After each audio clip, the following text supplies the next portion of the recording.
All right, so as promised, we're looking at the graph of f of x equals 2 to the x.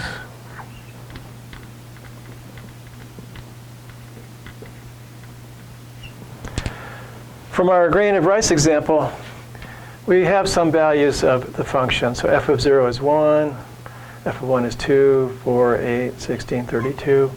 And so I put them in this table here of x, y values. For 2 to the x, you don't have to use positive exponents. We can use negative exponents. We can use 0. We did that already. So f of minus 1 is 2 to the minus 1, which is 1/2. 1 over 2 to the first. Here we get 2 to the minus 2. It's 1 over 2 squared. And that keeps happening. 1/8, 1/16, 1 over 32.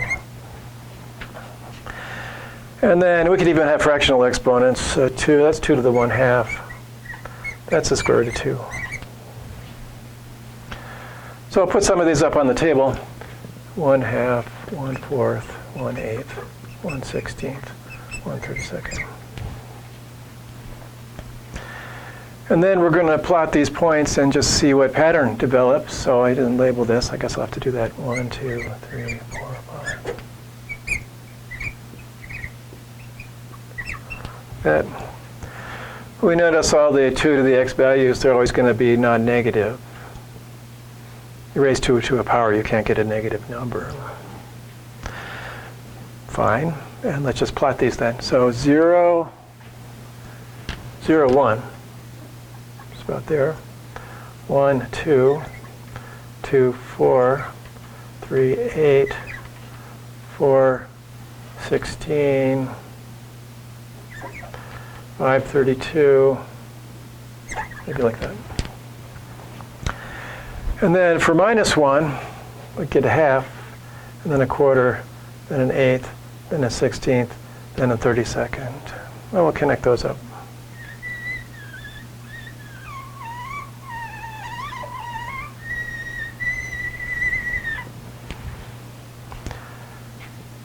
Now I say, if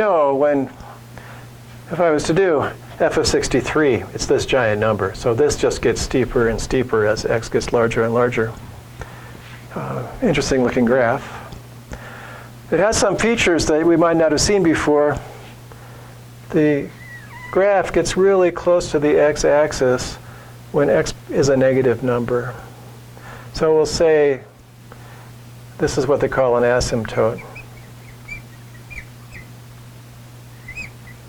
That the graph asymptotically, meaning as x gets towards the edge of the graph. So as the graph leaves the page, the graph gets closer and closer to the y-axis. So we say the y-axis, that's the x-axis. The x-axis is an asymptote for this graph. This never goes straight up. It proceeds out as far as you want, so there's no actually vertical asymptote. And we see here it's crossing the y-axis at 1. We could call that the y-intercept for this graph. Y-intercept. X is 0, y is 1. Since it's not a line, we can't really say that much about it. We don't have many tools to talk about curved graphs, so we pretty much don't know what we can do. We can see that as x increases, y increases. So we might call that graph increasing. And beyond that, we don't have the tools right now to say anything more about the features of the graph. So that's the end of f of x equals 2 to the x. We'll be back in a minute with 1/2 to the x.